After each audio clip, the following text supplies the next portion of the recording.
Bom, vamos falar então agora sobre esse assunto com o Reinaldo Azevedo. Oi, Reinaldo, tudo bem?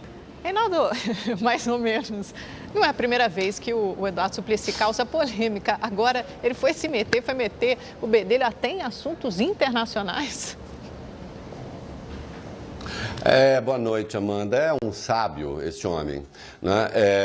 O Suplicy, agora o Suplicy tem uma coisa, né? Tem uma frase que eu gosto muito, já até é um clichê, mas atribuída à personagem Polônio, da peça Hamlet, do Shakespeare, né? O Hamlet começa lá a falar algumas bobagens que não fazem sentido, mais ou menos como o Suplicy faz habitualmente, as coisas não fazem sentido.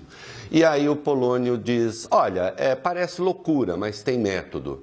Né? Então a loucura com método. O Suplicy é um doido com método. O que eu quero dizer? Ele conseguiu 3 mandatos para o Senado, e eu sei que ele vai protestar, amanhã ele vai querer ligar para mim, vai querer entrar no ar, aí vocês vão ter que... Né? Mas ele sabe que ele conseguiu 3 mandatos para o Senado sem propor nada. Nunca, nada para São Paulo, 0. E ele ficou lá, 24 anos.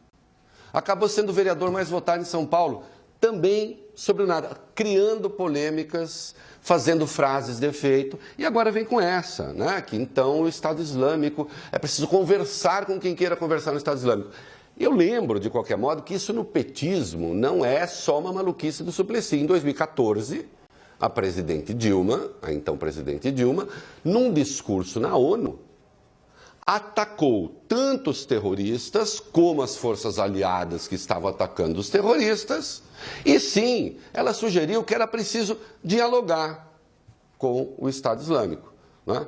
Agora, o Suplicy dizer isso nesse momento, acaba de acontecer um atentado em Londres. Né?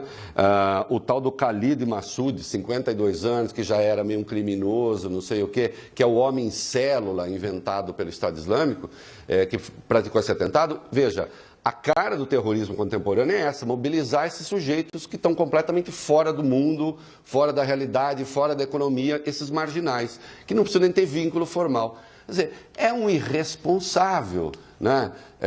Um vereador que diz uma coisa como essa, um homem público, e não adianta, Suplicy, está dito e não tem cura. Né? Você precisa, meu querido Suplicy, ter um pouquinho mais de método para disfarçar uma loucura que você finge, mas que pode ser real. Cuidado. Reinaldo, boa noite. Por que você diz que o estrago provocado pela Operação Carne Fraca é maior do que parece? Boa noite, Boris. Olha, porque já começa a haver reflexos muito graves internamente. Saiu uma reportagem no Estadão, que eu recomendo que todos leiam, sobre a cidade de Mineiros, no sudoeste de Goiás, né, uma cidade de 60 mil habitantes, que abatia 25 mil perus por dia a 239 granjas na cidade.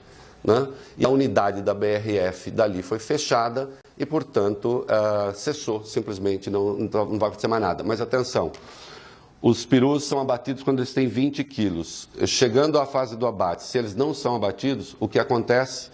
Eles ganham peso, vão para 25 quilos, e a BRF, por causa de contratos internacionais, não pode mais comprar.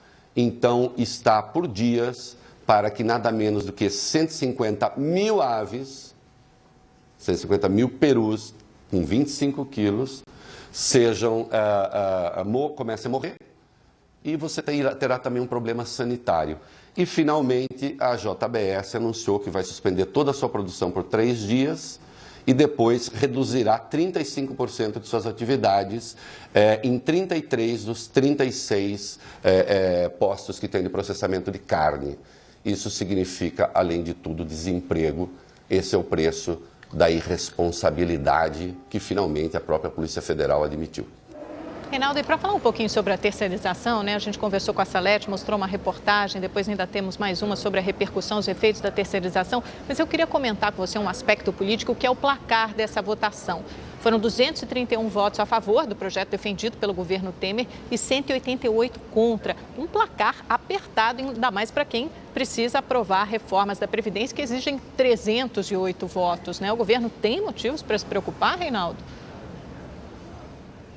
Tem sim, Amanda, você matou a charada, é justamente isso, né? Você tem aí uma diferença pequena, 281 votos, votos num assunto, porque a terceirização, por mais que mexa com o sindicato, por mais que as pessoas fiquem bravas, preocupadas, não sei o quê, mas é um assunto que mobiliza menos do que Previdência. É um assunto que tem menos peso do que Previdência. Então você imagina a dificuldade que não será, neste mesmo Congresso, aprovar a reforma da Previdência, que aí, como você lembrou, precisa de 60% dos deputados, 308, e 60% dos senadores, 49. Então, não será, já está claro, uma tarefa fácil. Quando o Temer retirou os servidores municipais e estaduais da proposta, foi para ver se consegue aumentar esse placar, para ver se consegue chegar aos 308. E hoje, Amanda, segundo sei, ainda não há esse número. É claro que o Congresso tem medo e o momento é particularmente ruim para isso. Nós, em breve, teremos uma manifestação conduzida por grupos de direita que vão para a rua atacar os políticos. E depois se pede que esses mesmos políticos votem uma reforma da Previdência que vai indispô-los com todas as correntes de esquerda e com boa parte da classe trabalhadora.